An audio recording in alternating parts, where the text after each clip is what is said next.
ओम शांति। आज प्यारे मीठे बाबा की मुरली मंथन की डेट है 17 अप्रैल 2023।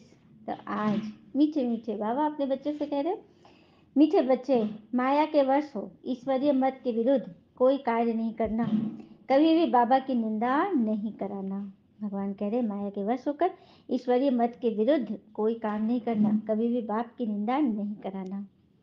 तो भगवान कहते हैं, तुमने मुझे पहचाना, मेरे बन के हो, तो अब श्रीमत पे चलो ना। उल्टे कर्म क्यों करते हो जिसका कि तुम्हें कई गुना इसका हिसाब चुकाना पड़े। तो ईश्वरीय मत के विरुद्ध कोई कार्य नहीं करना।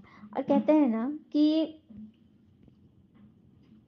जीवन में परेशानियां तो बहुत होती है, हाँ, लेकिन तलाश न करो अच्छे इंसान की, खुद अच्छे इंसान बन जाओ, शायद तुमसे मिलकर किसी की तलाश पूरी हो जाए, है ना। प्रश्न है, माया भी बाबा की मददगार है कैसे। उत्तर, जब देखते ही कोई श्रीमत की अवज्ञा करते हैं, बाबा का कहना नहीं मानते, श्रीमत पर नहीं चलते, तो वह कच्चा खा लेती है, थप्पड़ मार देती है। सयाना वह है जो बाबा की याद से माया को परख उसके वशीभूत न हो। तो माया भी बाबा की मददगार कैसे है। भगवान की मदद करती है वो जो श्रीमत की अवज्ञा करते हैं, पिता का कहना नहीं मानते, उसी को तो पकड़ती है।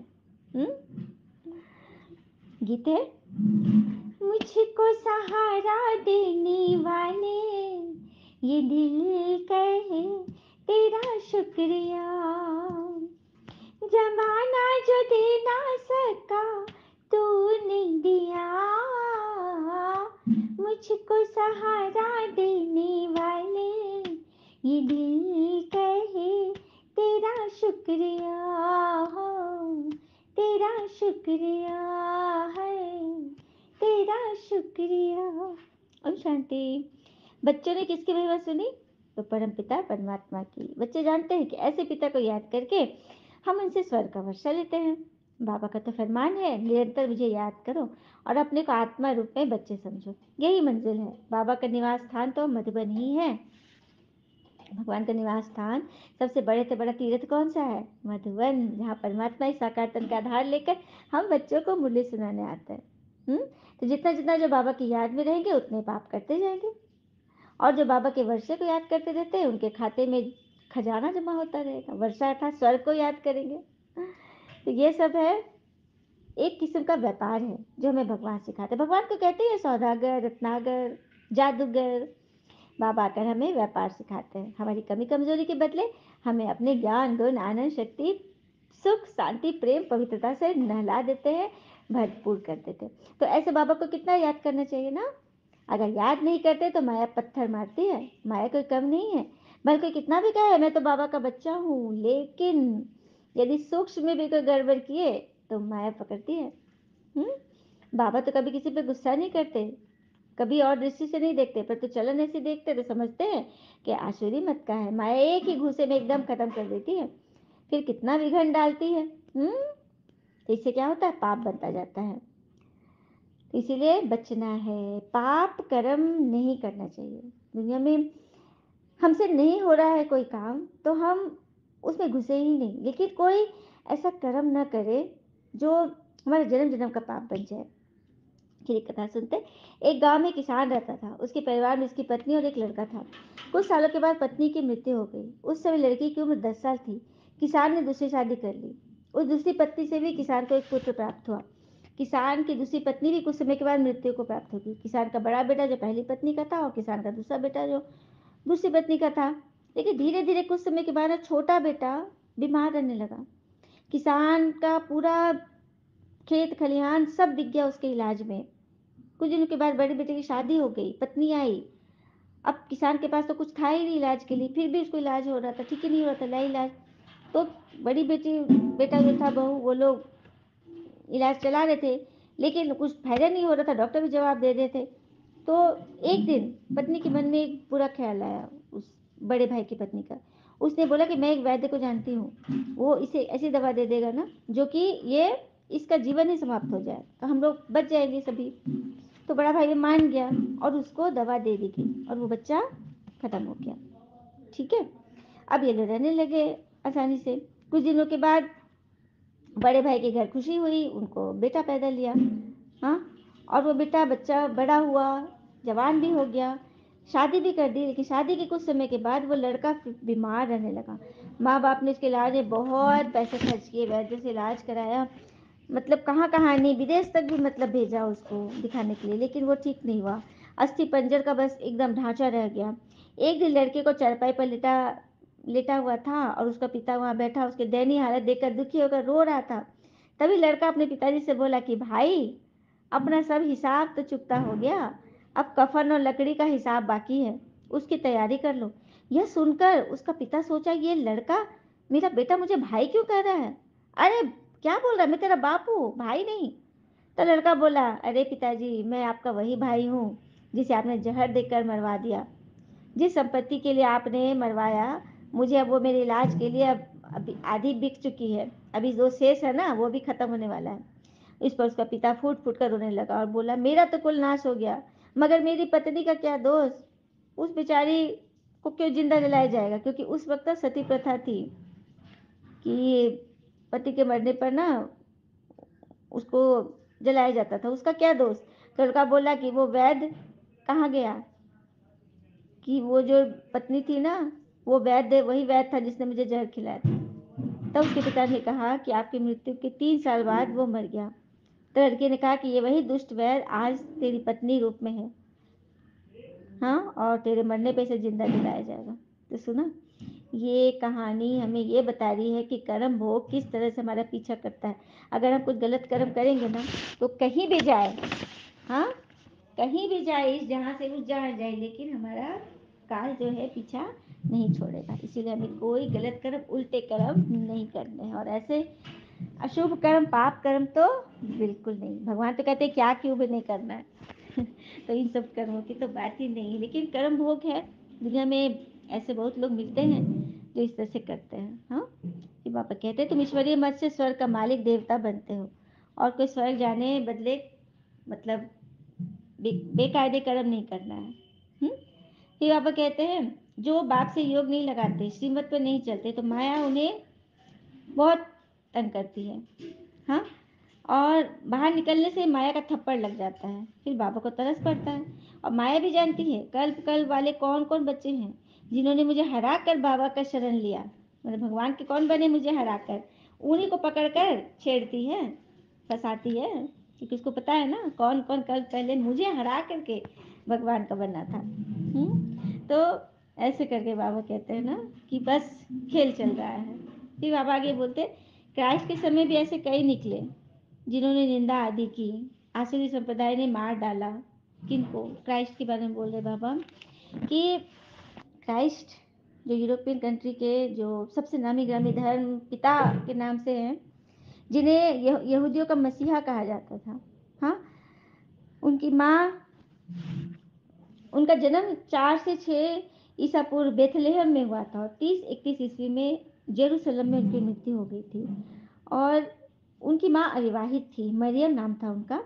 उनको बचपन से ही कुछ चमत्कारिक लक्षण उनके अंदर थे, लोग उनको गॉड के सन बोलते थे, स्वयं गॉड बोलते थे, उनको भगवान मानने लगे, गॉड फादर।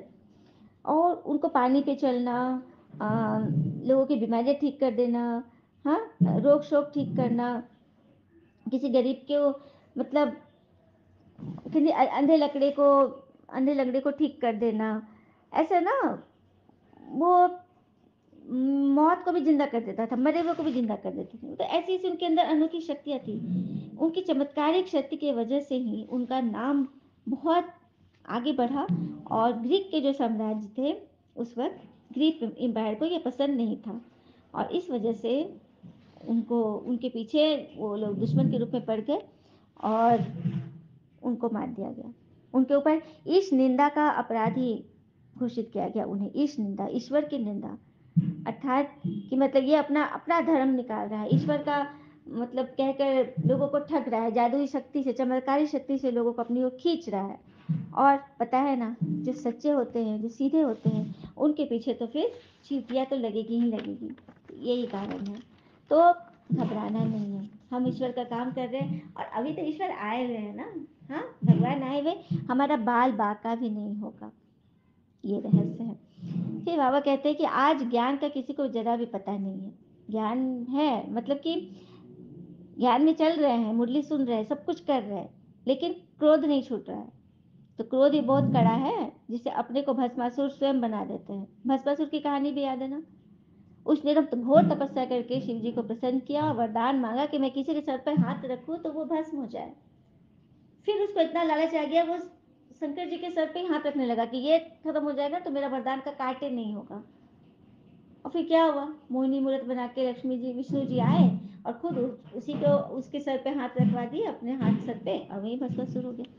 तो कहने का बात है कि सब कुछ है आपके अंदर, ज्ञान आ गया, भगवान को पाइए, हर तरह से आप सफल होते जा रहे हो, लेकिन क्रोध नहीं छूट रहा है। तो वही जैसे कि अपना क्रोध क्रोध का ही हाथ अपने सर पे रखेंगे तो खुद ही भस्म हो जाएंगे। ये बाबा कह रहे हैं कि हमेशा के लिए घाटा हो जाएगा। बाबा कितना समझाते हैं, बोर्ड पर भी लिखा हुआ है ना, ईश्वरीय विश्वविद्यालय परमपिता परमात्मा ने स्थापन किया, उनसे हमें ईश्वर की रजाई मिलती है। अगर यहाँ आकर और फिर चले गए तो फिर कहीं कोई ठिकाना नहीं मिलेगा।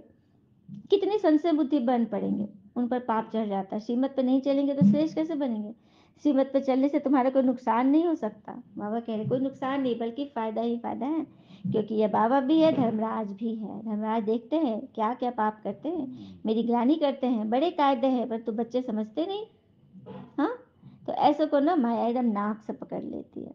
बाबा बाबा हमें समझा रहे हैं कि तुम बच्चे श्रीमत पर चलते रहो, नियम से चलो, आराम से चलो, खुश रहो, सबको खुशियाँ बांटो, सबके प्रति शुभ भावना रखो। फिर बाबा कहते सुबह को मैं यहाँ आकर बच्चों को मुरली सुनाता हूँ, याद की यात्रा में मदद करता हूँ। ऐसे नहीं सिर्फ तुमको याद करता हूँ, सारे बेहद के बच्चे मुझे याद रहते हैं। तुमको इस याद से सारे विश्व को पावन बनाना है। उंगली तुम किस में देते हो, पूरा कलयुगी पहाड़ उठा रहे हो ना, पूरे कलयुगी पहाड़ में सिर्फ एक की उंगली नहीं लगेगी, सबों की उंगली लगेगी। पवित्र तो सारी दुनिया को बनाना ही है। तो बाबा सभी बच्चों पर नजर रखते हैं और चाहते हैं सभी शांति में चले जाए। सभी को टेंशन दिलवाते हैं बाबा। जिनका योग है मुझसे वो हाथ उठाते हैं। बाबा बच्चों का हाथ उठाते हैं, किनका मेरे से योग है, कौन मुझे याद करते हैं। बाबा तो बेहद में बैठेंगे ना, मैं आया हूँ सारी दुनिया को पावन बनाने, सारी दुनिया को करंट दे रहा हूँ तो पवित्र हो जाए। जिनका योग होगा समझेंगे, बाबा अभी बैठ याद की यात्रा हमें सिखला रहे हैं। हाँ, तो तुम्हारी पहली पहली सब्जेक्ट है पावन बनने की, तो अच्छी रीति याद करना है। मददगार बच्चे भी तो चाहिए। निश्चय बुद्धि ही याद करेंगे ना, बाबा कह रहे जो निश्चय बुद्धि है, जिन्हें भगवान के निश्चय हो गया, जिन्हें ज्ञान में निश्चय हो गया, और जो अपने अनुभव से अपने आप को भर रहे हैं, वो तो फिर चलेंगे ही चलेंगे। बाबा आकर वे सत्य बताते हैं, भारत का योग बल तो नामी ग्रामी है। बाबा कहते हैं हठ योगी राजयोग सिखला न सके। हठ योगी राजयोग नहीं सिखला सकते। राजयोग कलयुग बाबा ने बोला था, मन की कंट्रोलिंग पावर किससे आती है, राजयोग के द्वारा। हम्म, और इस ज्ञान से ही तुम नास्तिक से आस्तिक बन रहे हो। अच्छा, मीठे मीठे बच्चों प्रति भगवान की नमस्ते। हम बच्चों की भी प्यारे बाबा को नमस्ते। धारणा के लिए मुख्य सार, पहले पॉइंट, बाबा का आज्ञाकारी वफादार बन आशीर्वाद लेने के पात्र बनना है, कोई भी अवज्ञा नहीं करनी है। दूसरी पर कभी कोई उल्टी चलन चल कर अपनी तकदीर को लकीर नहीं लगानी है, भस्मासुर नहीं बनना है। हाँ, सबको जानबूझकर भी भस्मासुर बन जाए। धर्मराज की सजाओ का डर रखना है। वरदान है, दिल में एक दिलाराम बसाकर सहज योगी बनने वाले सर्व आकर्षण मूर्त भव। दिल में एक दिलाराम बसाकर सहज योगी बनने वाले सर्व आकर्षण मूर्त बनो। तो दिलाराम को दिल देना अर्थात दिल में बसाना, दिल में बसाना अर्थात भगवान के ज्ञान को संभाल लेना। ठीक है, जहाँ दिल होगी वहां ही दिमाग भी चलेगा। मतलब दिल जहाँ जहाँ, वो गाना ना, तू जहाँ जहाँ चलेगा मेरा साया साथ हो, तो जहाँ दिल होगा वहां दिमाग भी होगा। जब दिल और दिमाग अर्थात स्मृति संकल्प शक्ति सब बाबा को दे दिया, मन वाणी और कर्म से बाबा के हो गए, तो कोई भी संकल्प व किसी प्रकार का आकर्षण आने की मार्जिन ही नहीं। स्वप्न भी इसी आधार पर आते हैं। जब सब कुछ तेरा कहा तो दूसरी आकर्षण कहाँ से आई। हाँ, सहज ही सब आकर्षण मूर्त बन जाएंगे। स्लोगन, बाबा सर ईश्वरीय परिवार से जिगरी प्यार हो तो सफलता मिलती रहेगी। बाबा से और ईश्वरीय परिवार से जिगरी प्यार हो तो सफलता मिलती रहेगी। तो सफलता चाहिए तो भगवान से, उनकी श्रीमत से, और अपने परिवार से, समाज से, सभी से जिगरी प्यार हो तो सफलता मिलती रहेगी। और कहते हैं ना, उस दिन हमारी सारी परेशानियां खत्म हो जाएगी, जिस दिन हमें विश्वास हो जाएगा कि हमारी हर काम ईश्वर की मर्जी से होता है। मतलब हमारे हर चीज़ में ईश्वर की राय शामिल है, ईश्वर हमें चला रहे हैं, बसा रहे हैं, पाल रहे हैं, तो फिर परेशानी कैसी? अच्छा, ओम शांति, शुक्र मीठे बाबा। वो बाबा के प्यारे प्यारे बच्चे, आप सबका जीवन सदैव शुभ हो। ओम शांति।